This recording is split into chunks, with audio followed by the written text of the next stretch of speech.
I grew up hearing Dr. King. There was something about his voice, maybe about his appeal. Dr. King had collected a lot of social themes and couplets and words and language, and he brought all the best of those years of speaking together in one gloriously magnificent moment. I have a dream. When he spoke that day on the steps of the Lincoln Memorial, he was preaching from his heart, from his soul, from his guts.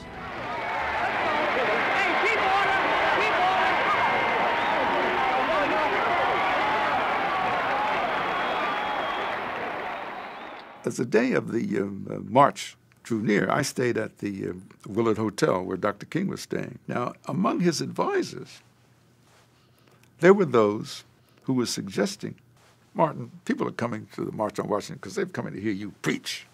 And there were others, and they said, no, Dr. King, we have to give a kind of political direction, a treatise of where we are.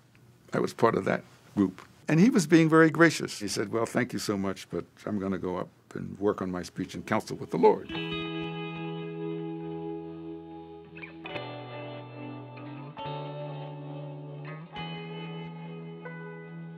It's the day of the speech.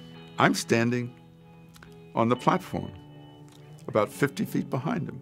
I had no credentials, but I kind of crawled up the steps and backed my way in. Everybody was curious as to what this young man's going to say. As you would expect, we'd have a large crowd like that. People had their own mini conversations going on, you know. But when Dr. King got up, it got quiet. I mean, it was like you were at church. He's introduced by A. Philip Randolph in this sonorous voice. I have the pleasure to present to you Dr. Martin Luther King, Jr. I couldn't get to him to wink my eye or to say to him, Mike, come on, you can do it, you can do it.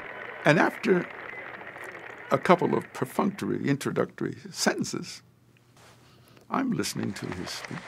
50 years ago, I concentrated on his words and what he was saying. And as I'm listening, I see that he is reading.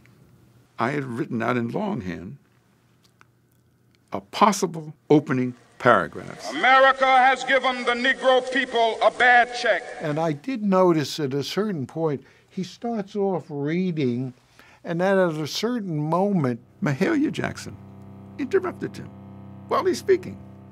Tell him about the dream, Martin. Tell him about the dream. His whole body language changed. And he changed to what I call the Baptist preacher stance. And I say to the person standing next to me, whoever that was, I said, these people don't know it, but they're about ready to go to church. I have a dream that one day this nation will rise up.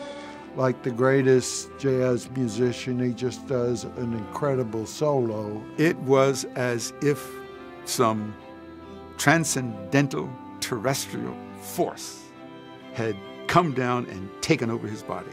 I didn't know that Dr. King had left the script, but that's what was in there.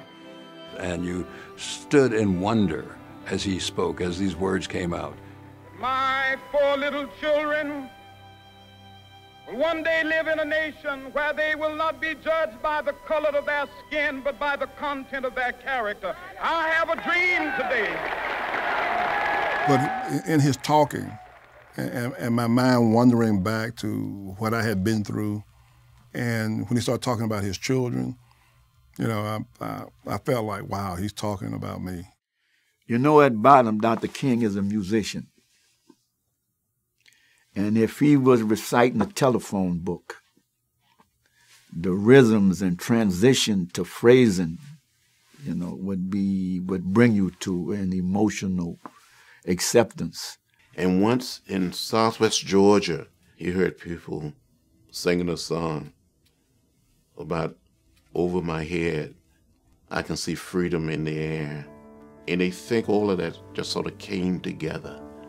With this faith, we will be able to transform the jangling discords of our nation. We live in realities lots of times, and somebody talks about a dream, it gives a certain image, but the image that he gave was a future.